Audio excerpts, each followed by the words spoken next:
Assalamualaikum warahmatullahi wabarakatuh. Bismillahirrahmanirrahim. Tabarakalladzi nazzala al-furqana ala 'abdihi liyakuna lil 'alamin nadhira. Allahumma shalli wa sallim ala nabiyyillah wa ala rasulillah sayyidina Muhammadin wa ala alihi washabbihi ajmain. Nama ba'du. Kita meneruskan kajian yang paling penting dalam ulumul Quran, termasuk adalah al-ibratu bi umumil lafzi la bi khususis sabab. Itu terkenal sekali. Jadi Nabi karena seorang manusia, apapun hebatnya Nabi ini seorang manusia, tentu kalau ngandani cara Jawa atau menghitobi pasti ngendikan sama yang di depannya. Tapi bukan berarti hukum ini khusus pada yang di depannya, tapi menjadi umum. Kenapa menjadi umum? Ya karena kebaikan itu boleh dilakukan oleh siapa saja. Misalnya Rasulullah ngendikan sama Mu'ad, ya Mu'ad inni uhibbuka fala tada'anna dubura kulli sholatin. Wa fi riwayatin faqul fi duburi kulli sholatin Allahumma a'inni ala zikrika wa syukrika wa husni ibadatik. Itu jelas kalimatnya Nabi, ya Mu'ad, saya mencintai kamu. Maka jangan pernah engkau tinggalkan setelah sholat kamu membaca Allahumma a'inni ala zikrika wa syukrika wa husni ibadatik. Ya Allah, tolonglah kami supaya selalu mengingat engkau ala zikrika dan mensyukuri nikmat engkau, dan tolong kami selalu beribadah kepada engkau. Lalu kalau melihat asbabil wurud, kalau dalam ilmu hadis biasanya disebut asbabil wurud, kalau dalam ilmu Quran disebut asbabil nuzul, tentu yang didhawuhi itu ya Mu'ad. Tapi Anda tidak boleh begini, saya tidak wiridan itu, yang disuruh Nabi kan Mu'ad, saya kan tidak Mu'ad. Itu tidak boleh seperti itu.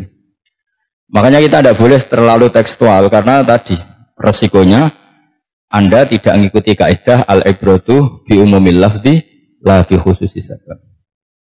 Sebab itu saya tadi di kantor rektorat ya Pak Onder ya, bilang nanti untuk kajian yang di kantor rektorat pakai kitab Syajaratul Ma'arif, karena kitab itu juga yang sekarang dalam proses penerjemahan saya dengan Pak Quraisyab di PSG, yang di sini pakai kitab Itqon. Nanti mulai bulan depan, karena saya dipaksa untuk meneruskan. Ini sudah kayak Tuhan saja maksa-maksa. Itu pakai kitab Itqon. Nanti babnya tak kasih yang mendesak untuk diketahui. Termasuk apa? Al-ibratu bi umumil lafzi la bi khususi sabab. Sehingga di Quran misalnya begini, ada cerita begini. Nabi Isa itu bilang begini, saya ini siapa? Saya ini adalah orang, kata Nabi Isa, wa ja'alani mubarakan ainama kuntu. Saya adalah orang yang di mana-mana itu memberi berkah, memberi manfaat kepada siapa saja. Itu jelas tentang Nabi Isa. Tapi oleh ulama dikasih judul yang umum, babu nafil ibad bikullil bilad. Bab bahwa seseorang harus bermanfaat hidup di mana saja, kapan saja. Meskipun itu Allah cerita tentang Nabi Isa. Tidak bisa kamu bilang itu kan Isa, saya kan tidak Isa. Tidak bisa seperti itu. Isa adalah ibaratun an ahlil khairi. Isa adalah figur orang baik. Tentu yang dilakukan baik. Tentu kebaikan boleh ditiru siapa saja. Jadi sehingga nanti pada akhirnya nama-nama yang disebut Allah di Quran itu kalau nama orang baik tentu kita boleh ikut. Paham ya? Kalau nama orang buruk tentu kita tidak boleh ikut.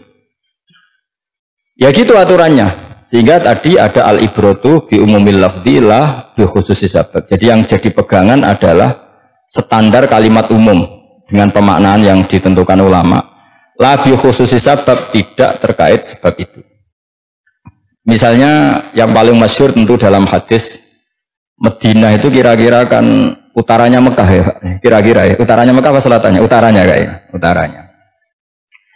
Dulu penduduk Madinah itu kalau bikin kloset itu, pokoknya kalau qada'ul hajat itu menghadap ke utara atau selatan.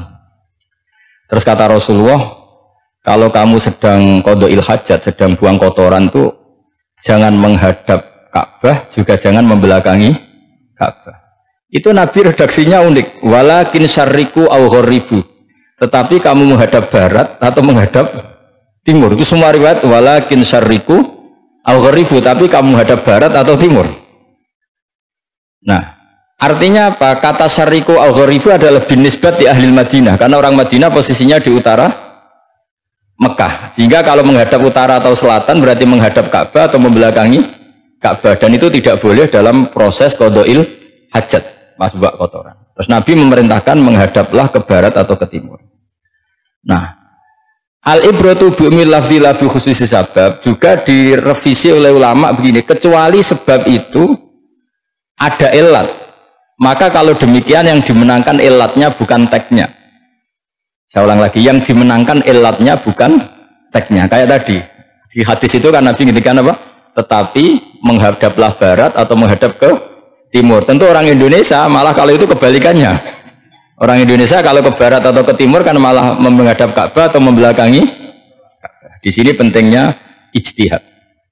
Dan ijtihad ini lazim, bukan harus Imam Syafi'i atau Imam Malik. Semua orang normal pasti tahu proporsi kalimat tadi. Karena ada aturan al-hukmu yaduru ma'ilatihi wujudan wa adaman. Gitu seterusnya. Ini penting saya utarakan. Sehingga ketika Rasulullah sedekah dengan dinar dikasihkan fakir miskin atau dirham dikasihkan fakir miskin, pikirannya ulama adalah sedekah dengan mata uang yang berlaku saat itu. Tidak selalu ditetapkan dinar atau dirham. Begitu juga ketika Rasulullah dulu zakat fitrah pakai susu kering atau pakai kurma atau pakai gandum. Ulama semua bilang yang penting kuti ahlil balad. Yang penting makanan pokok di negara itu. Dalam konteks Indonesia tentu apa? Beras. Ini penting saya utarakan karena tanpa mengkaji ulumul Quran seperti ini, dan kita insya Allah bulan depan saya langsung bawa kitab Itqan, di situ ada beberapa contoh, harus seperti itu. Karena kalau tidak terikat sebab, itu nanti takutnya ayat umum menjadi liar. Misalnya begini, pernah ada aliran sesat dulu, kebetulan di Jogja itu saya lihat di TV itu. Entah salah kiainya, entah salah dosennya, entah salah siapa. Atau salah orangnya agak stres, tidak tahu saya. Semoga salah orangnya itu sholat menghadap ke 4 arah. Alasannya Allah nggak ada di mana-mana, ya sudah di barat, rakaat kedua ke utara, rakaat ketiga ke timur, rakaat keempat ke selatan. Itu uniknya itu ngawurnya lah, bukan uniknya. Ngawurnya itu dalil fa'ina matuwallu fasamma wajhuwa. Kamu hadap kemana saja di sana dari ridho Allah. Sehingga semua ulama ketika bikin kaidah al-ibratu bi'umil lafzi la bi khususi sabab selalu menyertakan kecuali khususus sabab ini ada illatul hukmi. Maka itu enggak jadi. Kayak ayat tadi, kalau kamu pakai umumnya lafaz itu kan boleh sholat menghadap mana saja. Nah, makanya Imam Syafi'i ketika ditanya, lalu ayat ini proporsinya gimana? Kata beliau, fis safar, orang yang sedang di pesawat mau sholat, tentu masuknya fasamma wajibah. Jadi dalam kondisi bepergian yang kita ingin sholat, maka pakainya ayat seperti itu. Tapi kalau kondisi nomor, fawal liwajhaka syatral masjidil haram. Jadi makanya ini penting ngaji ulumul Quran. Kita tidak bisa hanya megang terjemah atau megang apa, kemudian kita fatwa atas nama Quran dan hadis. Sehingga dulu syaratnya memang ketat, harus hafal Quran, hafal hadis, menguasai usul fikih, menguasai macam-macam. Karena tanpa itu memang tidak bisa. Sampai Ibnu Abbas ngendikan, kamu jangan pernah fatwa pakai Quran. Fa inna lahu wujuhan katsirah, karena Quran punya sisi yang banyak. Walakin hajuhum bis sunnah. Kalau kamu adu hujjah, pakailah sunnah Rasulullah SAW, karena di situ penjelasan Quran. Misalnya tadi Rasulullah ketika kondisi normal pasti sholat menghadap Ka'bah. Jadi kalau bepergian nanti unta, kata riwayat-riwayat, ainama tawajjahat bihi rokhilatuh, kemana saja posisi unta menghadap. Ada ulama yang berpendapat itu khusus sholat sunat. Kalau sholat fardu dalam kondisi ada punya mobil harus berhenti. Ini madzhab Syafi'i. Jika misalnya saya, Pak Harsoyo, Pak On bawa kijang mobilnya sendiri, kalau sholat fardu jangan mentang-mentang pakai kendaraan terus menghadap sekenanya. Kalau mau ke Banyuwangi berarti menghadap ke timur. Enggak, itu yang boleh hanya sholat sunat. Kalau sholat fardu harus berhenti. Karena kijang ini dalam kendali Anda. Kecuali dalam surah yang kendaraannya tidak dalam kendali Anda. Misalnya kita naik pesawat. Jadi harus dibedakan. Jangan mentang-mentang Nabi sholat di onta kemana saja menghadap. Tapi konteksnya kan onta ini, cara berpikir onta ini dalam kendali Nabi. Tapi kalau pesawat kan tidak. Jelas ya? Jadi makanya ini pentingnya proporsional. Jadi kalau kita naik kijang misalnya mau ke Banyuwangi, kalau waktu duhur ingin sholat ya harus berhenti. Karena yang ainama tawajjahat bihi rokhilatuh, kemana saja kendaraan membawa kita, itu dalam konteks sholat apa? Sunnah. Jadi ini pentingnya ulama. Ini yang dikatakan al ulama warasatul anbiya. Karena sanad ini musalsal terurut sampai Rasulullah SAW. Terus ada lagi ayat umum yang akhirnya jadi judul umum. Misalnya begini. Kita tahu cerita Nabi Khidir, di antara ceritanya ada satu kampung itu pelit. Makanya orang pelit itu wajib didendami. Karena Nabi pun itu baik-baiknya orang. Kalau sama orang pelit tetap dendam. Karena buruk-buruknya orang itu orang pelit. Tahu kan alamatnya orang pelit? Qoribun minan nar, ya dekat-dekat neraka itu kata-kata gitu. Karena al-bakhil qoribun minan nar ba'idun minal jannah. Jadi kalau sama tanya alamatnya ya dekat-dekat neraka. Singkat cerita Nabi Musa dan Nabi Khidir itu kecapean sekali masuk satu kampung. Karena saking kecapean lapar minta kampung itu menyediakan makanan. Istatama itu mereka minta makan saking laparnya, saking karena di perjalanan yang melelahkan. Istat ama ahla fa'abau ayyudayyifuhuma. Tapi kampung situ kampung pelit. Sehingga semuanya tidak mau yang ngasih apa?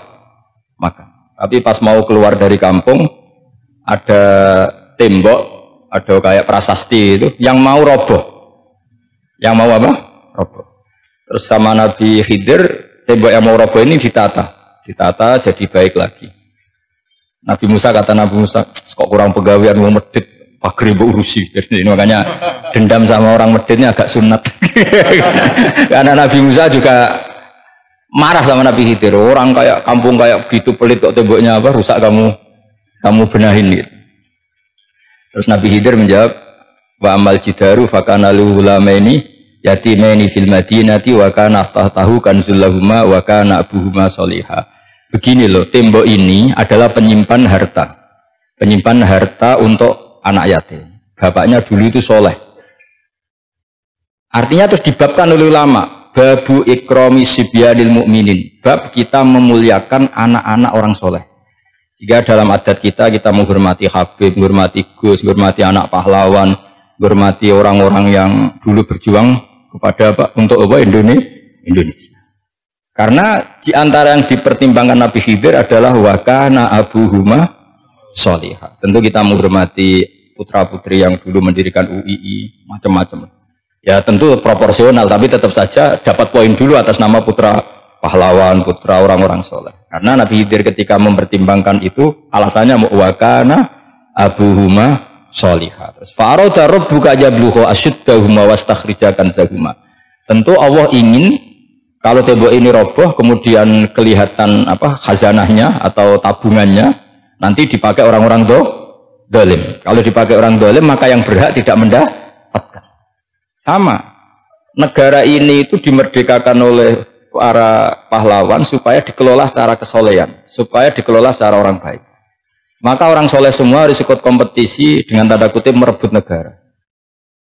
Karena apa? Tapi tentu tidak perlu chaos, tidak perlu anarkis. Karena tentu kemerdekaan ini dibela-belain supaya kita jadi baldatun thayyibatu wa rabbun ghafur.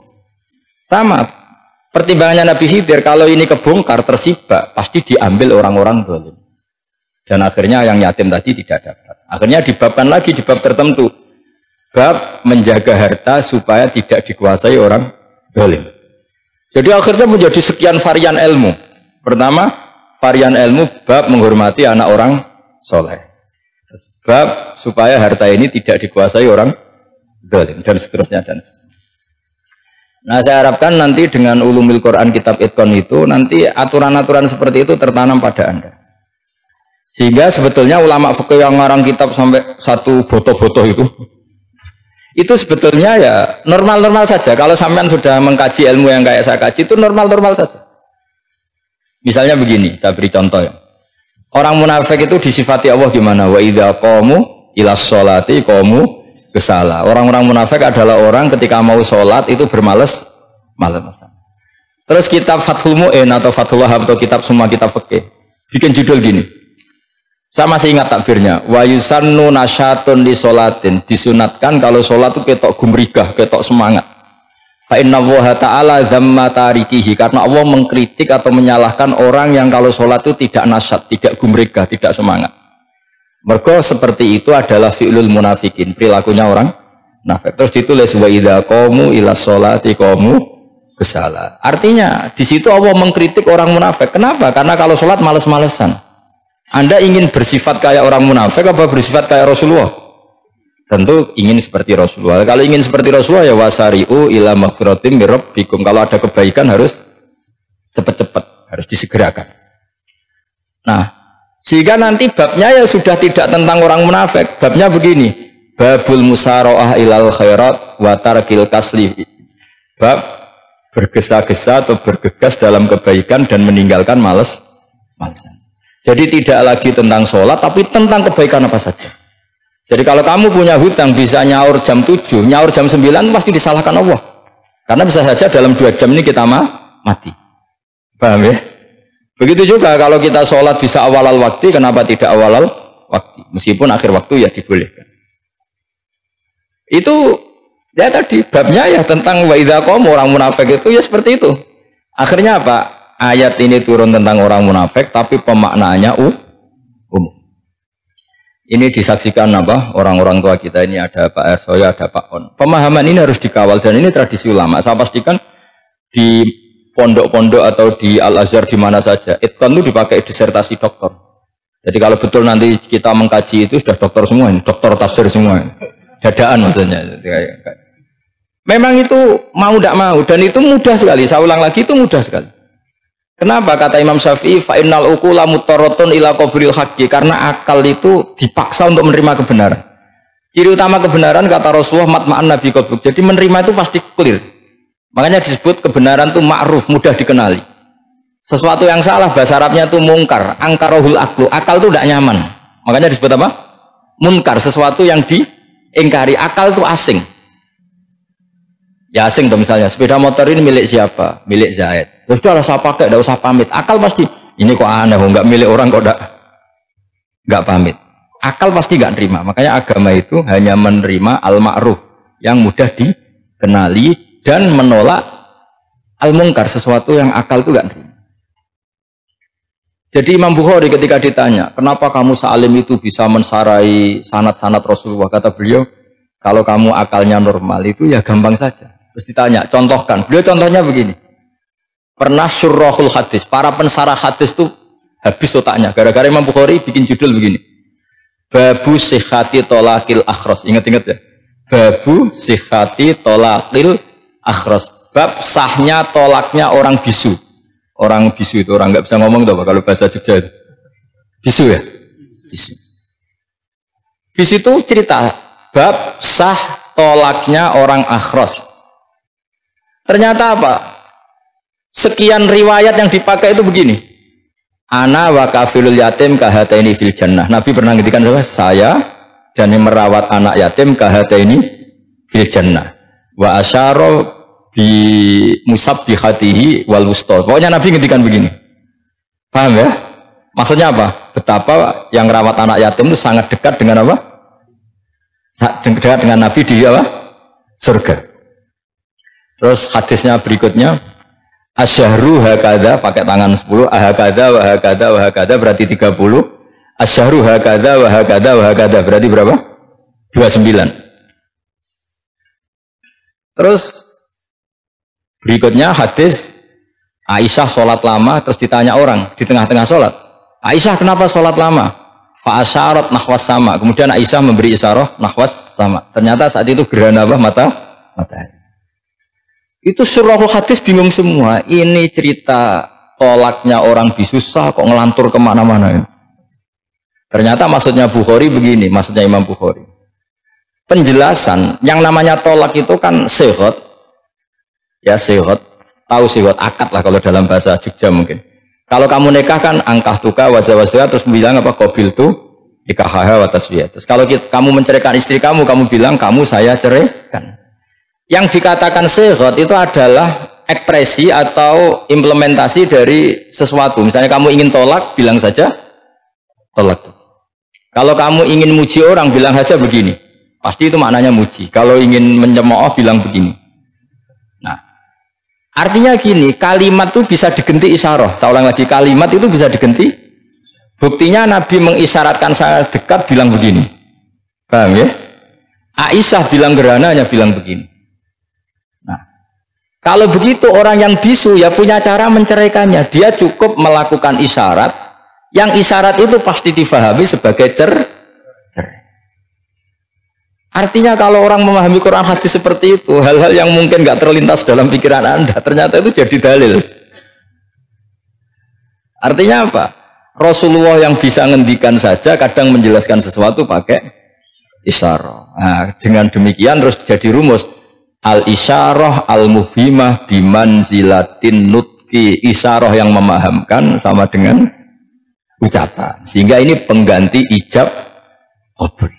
Itu cara-cara memahami istihad, memahami Quran dan hadis. Caranya gimana? Kita harus belajar ulumul Quran. Ya, perangkat yang dipakai seluruh dunia termasuk kitab Itqan itu. Dan kitab Sajaratul Ma'arif itu yang saya kaji dan dikaji seluruh ulama di dunia.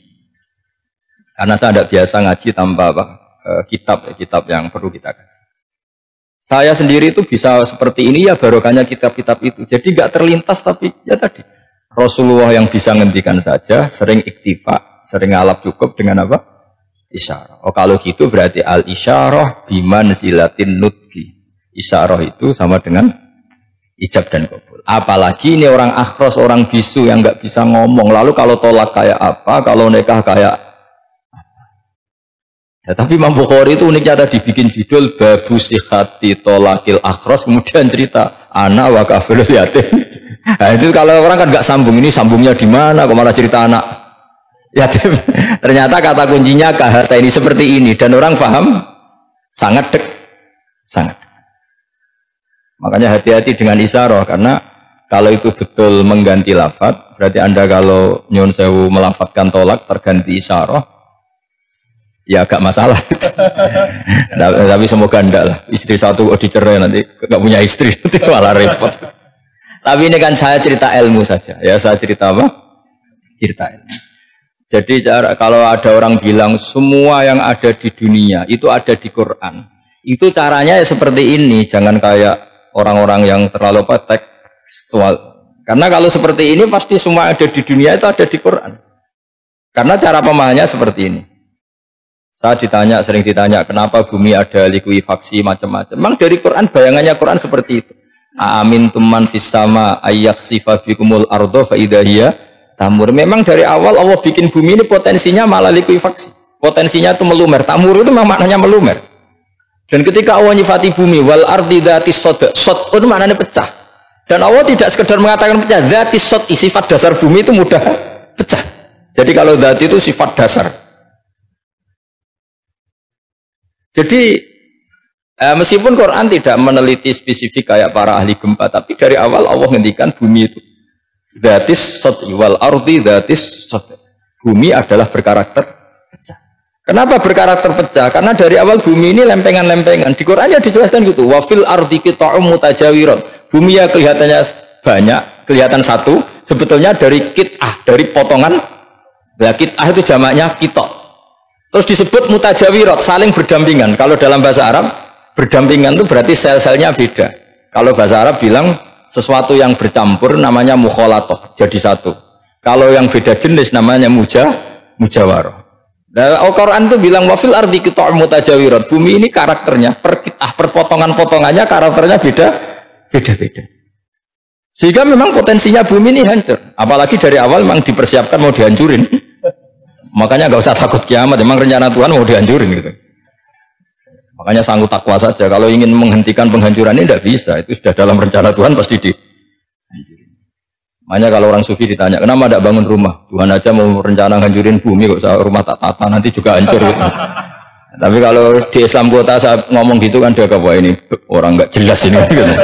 Padahal yang kedonyan itu yang nggak jelas sebetulnya. Tapi ini saya cerita jadi supaya UII ya yang didirikan ulama-ulama. Saya masih ingat ketika Profesor Zaini cerita, Pak Zaini saya ini kan kiai, saya tidak punya gelar apa kok. Jangan minta bantuan ini. Katanya Pak Zaini dulu UI ya didirikan banyak kiai dan sebagian pendirinya juga gak punya gelar katanya gitu. Tapi mendingan gak punya gelar manfaat daripada punya gelar gak manfaat. Malah problem. Tapi yang gak masalah. Sudah ada manfaat gak punya gelar malah repot lagi. Sudah cara berpikir gitu saja sudah.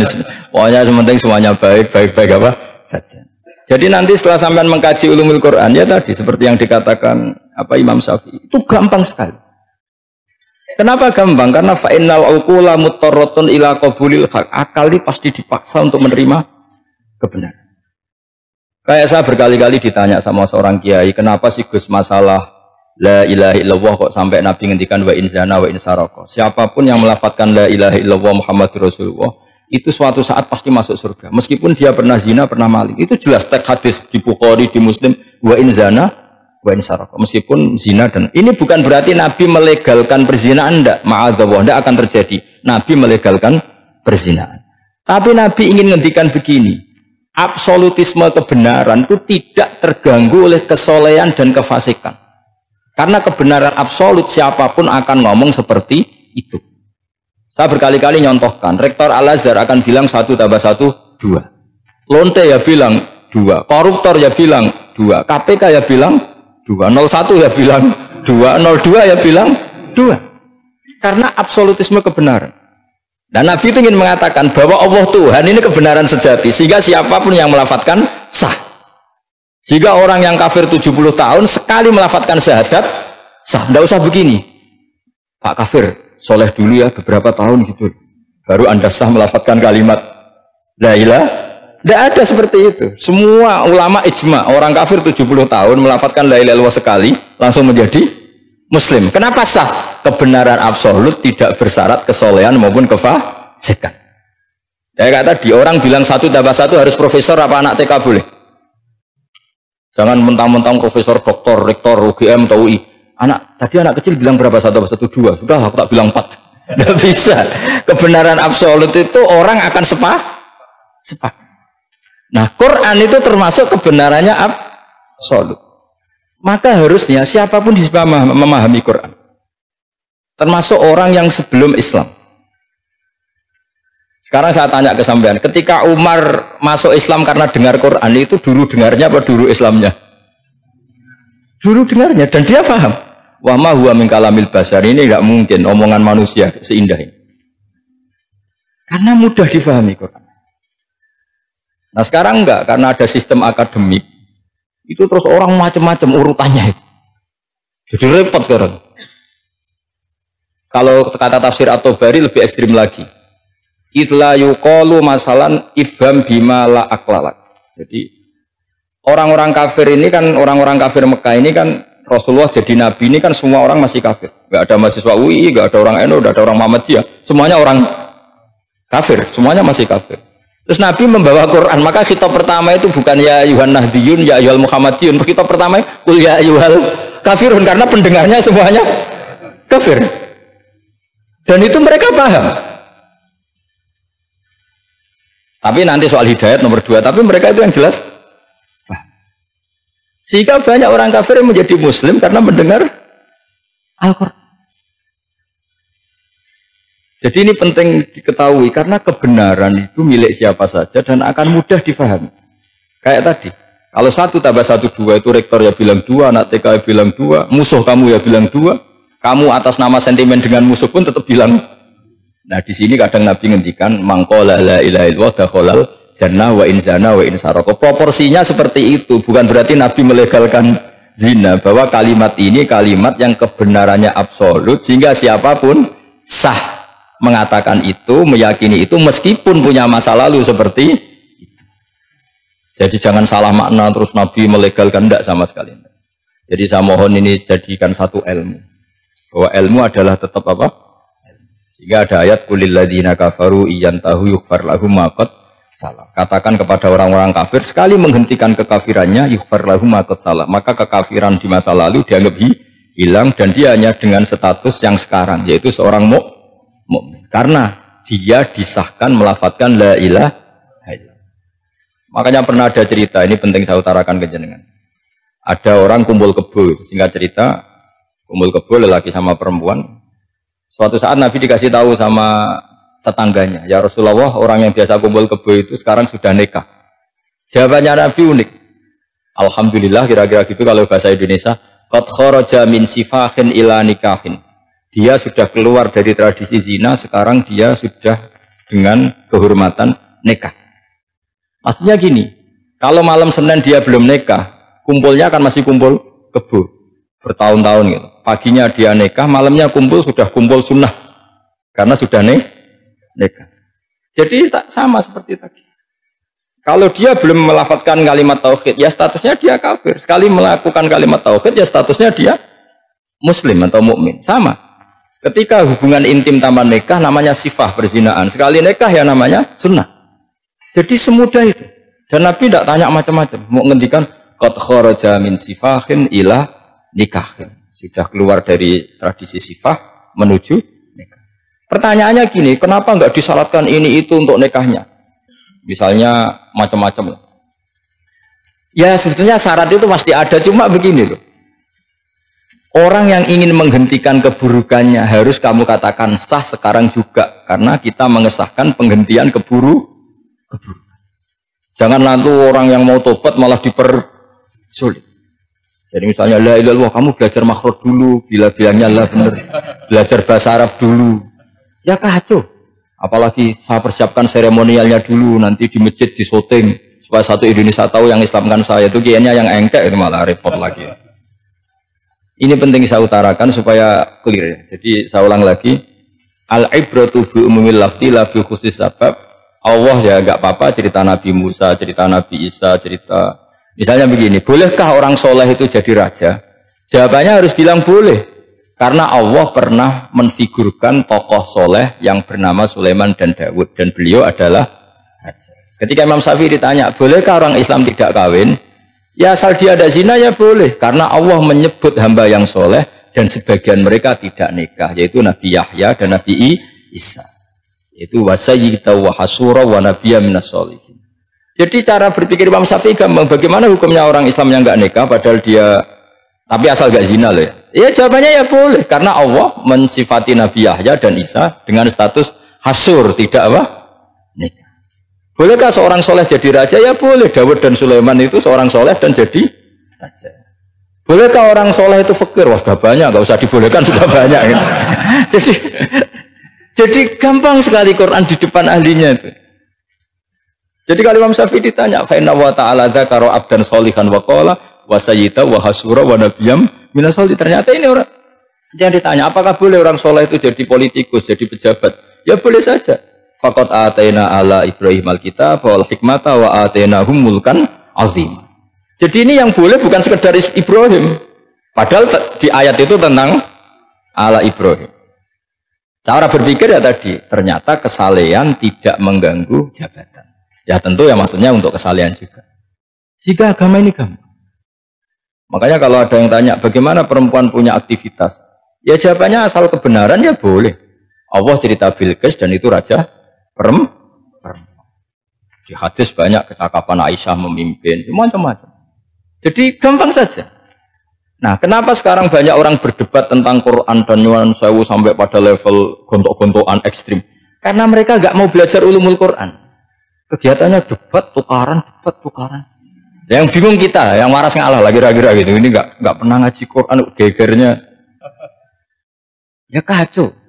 Ada ulumul Quran, itu yang namanya kitab Al-Itqan, dan itu dibukukan oleh ulama dan gampang sekali. Pernah ya Sayyidina Umar ketika Futuhat, beliau sudah Futuhat itu mengalahkan musuh-musuh Islam yang memusuhi Islam. Perlu dicatat, musuh-musuh Islam yang memusuhi Islam, karena kalau yang tidak memusuhi Islam nggak boleh dimusuhi juga. Ya. Singkat cerita ditanya, kenapa kita tidak tasakuran besar-besaran? Kita kan sudah menang. Padahal disambut sedemikian rupa. Jawabnya Umar apa? Inna wa ta'ala qad ayyara qauman faqala adhabtum thayyibatikum fi hayatikumud dunya wastamta'tum biha. Allah itu mengkritik kelompok kaum yang dalam hidupnya itu foya-foya. Maka saya akan mengurangi poya-poya itu supaya saya menyisakan jatah poya-poya saya sampai di surga. Nanti orang kafir ketika dimasukkan neraka di antara taubehnya Allah. Taubeh itu ya semacam kayak disalahkan gitu. Adhabtum thayyibatikum fi hayatikumud dunya, jatah-jatah kenikmatan kamu, salah kamu habiskan di dunia. Sehingga kita harus pernah pas enak-enak tidur, tahajud, wiling-wilingan, ngurangi jatah. Sayyidah Aisyah tuh cantik sekali, tapi sudah turu mujur di depan Nabi tetap sholat. Kalau sampean istrinya tidak cantik saja nggak pernah tahajud. Itu masalah besar. Itu Aisyah itu kenangannya Aisyah. Saya ini kurang cantiknya. Sampai Nabi kalau sholat digoda tidur di depannya masyhur. Wa ana mu'taridotun. Saya tidur malang di depan Nabi. Nabi kalau berdiri sikilnya aku tak dojorno. Kalau Nabi mau sujud tak ingkert. Nabi terus saja tahajud. Dan saya yakin itu sunnah, tidak ada yang niru itu. Aisyah loh, bukan yang Saudah, Aisyah. Di semua riwayat itu, kalau Saudah kan mungkin wah pantesan Saudah kan gitu. Ini Aisyah. Terus ada cerita lagi betapa Rasulullah mau Nabi betul. Aisyah itu istrinya paling cantik. Kan yang nyanyi cantik itu hanya Aisyah, Zainab sama Sofia. Kira-kira rivalnya itu. Ya rivalnya itu kira-kira. Yang sebagian ya cantik tapi enggak sekelas ini. Rasulullah itu malam-malam keluar. Terus pikiran Aisyah pasti ke sebagian rival saya. Doroh itu maru kalau coba. Dibuntuti sama Aisyah. Nabi enggak tahu kalau dibuntuti Aisyah. Ini hadis riwayat doa masuk kuburan. Maka, jadi hadis itu ya unik. Kalau enggak di tangan ulama itu jadi kacau. Babu doa li ahlil kubur. Bab mendoakan ahli kubur itu babnya itu tentang cemburu. Walhasil karena Nabi keluar, wah ini mesti enggak bener ini. Paling ke Sofia atau ke ya pokoknya Zainab yang cantik-cantik. Ditututi sama siapa Aisyah. Nabi enggak tahu kalau itu. Ternyata Nabi itu kebaki terus assalamualaikum daraqaumil mukminin wa inna insyaallah bikum lahikun. Jadi barokahnya cemburu, hadis itu ada rawinya. Oh, ternyata ke kuburan tuh. Itu sampai pulang, jadi hadis itu diriwayatkan Aisyah. Ghirtu itu cemburu, saya ini cemburu sama Nabi, malam-malam keluar, tak tututi jubli moro kuburan. Lah, sahabatnya tanya, muridnya Aisyah, lalu baca apa? Assalamualaikum daraqaumil mukminin wa inna insyaallah bikum lahikun. Kalau sampean kan enggak, dibuntuti tok bar tenan. Mesti barbaran. Jadi ini penting saya utarakan. Jadi coba ulumul Quran dikaji secara baik. Insya Allah nanti maknani Quran itu mudah. Karena memang sesuatu itu harus ada ilmu. Ya sesuatu itu harus ada. Banyak ulama itu nangis karena mudah memahami rahmat Allah. Abu Yazid Al-Bustami itu jadi wali bukan karena banyak wiridannya, enggak. Dia setiap makan itu memuji begini, ya Allah, Engkau itu tidak butuh saya, tapi kenapa ngasih makan saya? Kalau majikan ngasih makan karyawannya kan supaya mau kerja. Semua kebaikan manusia itu pasti ada imbalannya. Tapi engkau itu tidak butuh apa-apa, kenapa ngasih nikmat kepada manusia padahal engkau tidak butuh? Itu kan aneh betul. Kalau apapun ikhlasnya orang, kalau ngasih itu kan ada maunya. Meskipun sudah bilang ikhlas. Oh sudah, tapi kalau Allah itu tidak butuh. Misalnya ada orang nyumbang masjid ikhlas, tetap di hatinya kena Jumatan Par Quran yang dindi, tetap ada kepentingannya.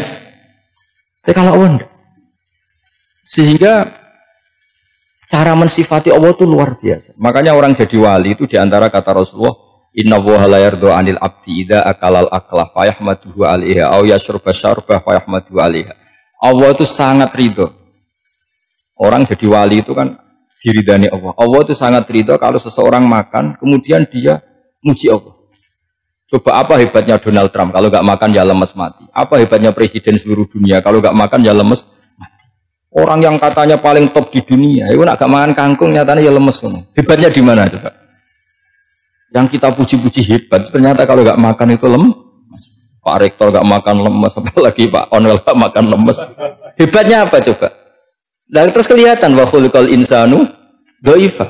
Makanya ketika Allah mengingatkan orang yang menyembah Isa, Allah hanya menghentikan gini, karena yakulani to'am. Isa dan ibunya itu makan. Maksudnya kalau nggak makan itu ya lemes. Kamu kebayang nggak punya Tuhan terus, Pak Tuhan jangan lemes, monggo darian ya. Kayak apa malunya kita punya Tuhan kalau nggak makan apa? Lemes. Terus nanti cerita, alhamdulillah tadi Tuhan mampir sini, tadi lemes lah tak kasih makan, bergas lagi. Makanya Allah ngeritiknya sederhana, karena yakulani to'am. Kok kamu Tuhan kan gimana? Ini kalau nggak makan itu. Tapi kita sering keliru mengatakan Presiden Amerika itu superpower hebat. Hebatnya di mana seorang manusia? Kalau nggak makan ya. Ini makanya Allah ngendikan wa khuliqal insanu dhaif. Jika banyak para wali itu dekat Allah ketika makan. Bukan apa karena tadi makannya itu enggak kayak sampai ana makan banyak lahap segala-galanya udah gitu. Itu enggak setiap makan ya Allah betapa lemahnya saya. Yang katanya rektor, yang katanya profesor, katanya orang alim kiai. Katanya pengurus NU, pengurus Muhammadiyah, ternyata kalau tidak makan lemes. Kerennya di mana lemes? Sehingga terus tawadu, terus macam-macam. Jadi ini penting. Jadi Allah mengingatkan manusia itu dengan makan tadi. Makanya Nabi Rasulullah ngendikan Allah itu sangat ridho seseorang yang setiap makan muji Allah. Tapi sekarang orang makan itu banyak yang enggak menjiwai. Karena ada aturannya sebetulnya, ngunyahnya sampai sekian kali. Ya, tapi sekarang kan sudah ada seperti itu. Makanya sekarang wali sudah enggak banyak. Pendaftarnya juga sudah ada banyak. Apalagi orang-orang intelek itu sudah agak tertarik daftar wali. Memangnya kalau sudah jadi wali dapat uang, malah repot lagi kalau seperti itu. Tapi ini saya cerita orisinilnya ilmu Quran. Ketika Allah mengkritik Isa itu hanya, ketika dituhankan maksudnya, itu hanya dengan kalimat kana yakulan itu Isa dan ibunya sama-sama makan. Dan ketika Allah memuja Rasulullah SAW dan para nabi, itu pujaannya itu aneh. Wa ma arsalna qablaka minal mursalin illa innahum la yakuluna ta'ama wa yamshuna fil aswaq. Saya tidak pernah menugaskan para rasul kecuali mereka itu ya makan dan jalan-jalan di pasar. Saya sampai sekarang hampir tiap minggu itu jalan-jalan ke pasar sama anak. Meskipun saya di Rembang Teluk Gede itu tetap biasa jalan-jalan ke pasar. Karena apa? Kata Rasulullah Muhammad, Isa itu sampai dituhankan itu gara-gara jarang makan. Terus orang memitoskan macam-macam. Rasulullah itu kalau makan itu di depan umum, sering di luar rumah. Supaya kelihatan kalau beliau itu manusia. Jadi makanya Nabi adalah nafyun li uluhiyati. Perlu dicatat Nabi Muhammad jadi Nabi setelah dengan tanda kutip tragedi Isa dituhankan. Karena Rasulullah jadi Nabi setelah tragedi Isa dituhankan, maka sisi manusianya itu diperlihatkan. Sampai kalau makan tuh di depan umum. Tapi enggak marung di KFC, enggak ada riwayatnya itu. Di depan umum. Nah, karena kepentingannya itu sehingga makanya Nabi ini ibadah yang luar biasa karena menunjukkan sisi kemanusiaan yang akan aman, tidak akan dituhankan. Paham ya? Sama seperti kita misalnya kiai atau pejabat, makan saja gak apa-apa. Tunjukkan kalau kita manusia, kalau gak makan lemes. Dan kalau itu terus dalam hati kita, insya Allah kita orang yang mengimani wa khuliqal insanu dha'ifa. Betapa manusia itu lemah. Nah, tapi kita sekarang enggak. Kalau kita jadi rektor nggak bisa mengendalikan satu kampus, jadi kiai bisa mengendalikan umat. Pikirannya itu kayak Fir'aun. Dan di antara kesalahan Fir'aun adalah faqala ana rabbukumul a'la, bahwa saya bisa mengendalikan kalian. Maka dalam ilmu tasawuf yang pertama harus dihilangkan adalah sifat anani, bahwa karena saya. Tapi kalau orang mau jadi wali atau orang dekat Allah, kenapa saya sering menyebut kata wali? Sebenarnya khazanah wali itu ada di Quran. Ala inna awliya Allahi la khaufun alaihim wa lahum yahzanun. Cuma orang kota senangnya bakas intelektual. Wong desa senangnya bakas wali. Akhirnya banyak orang yang enggak wali modus pura-pura wali terus nipu orang. Jadi sama-sama ada korban. Yang intelektual juga sama. Seakan-akan lebih intelek dibanding wali ini. Makanya saya supaya bahasa intelektual ya ada di Quran, maksudnya terjemahannya ada, bahasa wali juga apa? Dan kadang orang jadi wali itu melakukan hal-hal yang kecil. Itu merasa doif saat apa? Makan. Merasa doif saat makan. Karena tadi, paling mudah menafikan ketuhanan seseorang adalah nyatanya kalau nggak makan lemes. Paling mudah mendoifkan manusia yang katanya presiden superpower pun kalau nggak makan lemes. Apa artinya kehebatan manusia yang sehatnya bergantung nasi satu mangkok? Kerennya di mana coba? Presiden kondang bisa pengaruh seluruh dunia, jajalnya gak mangan sedino, lemes. Berarti hadar rojul lelaki ini bergantung satu mangkok nasi. Hebatnya di mana coba? Makanya ada seorang raja angkuh datang ke seorang ulama. Saya raja bisa mengendalikan dunia. Kata ulama, tanya gini. Andaikan kamu tidak bisa minum, kemudian harus bisa minum kalau orang menukarkan kerajaan kamu. Kamu boleh minum, asal kamu tidak jadi raja. Apa kamu kasihkan kerajaan kamu ketika kamu harus minum dengan cara seperti itu? Misalnya di tengah belantara, kalau di Arab kan sering ada apa? Sahara itu ada padang pasir. Terus kata raja itu, ya saya milih minum. Kalau saya tidak minum mati, mendingan tidak punya kerajaan. La tafroh bimulkin la yusawi kak samain. Kamu jangan bangga dengan kerajaan yang nilainya tidak ada dengan segelas. Baru dia sadar ternyata Jadi kamu jangan bangga dengan satu kerajaan yang bahkan akan kamu tukarkan dengan segelas.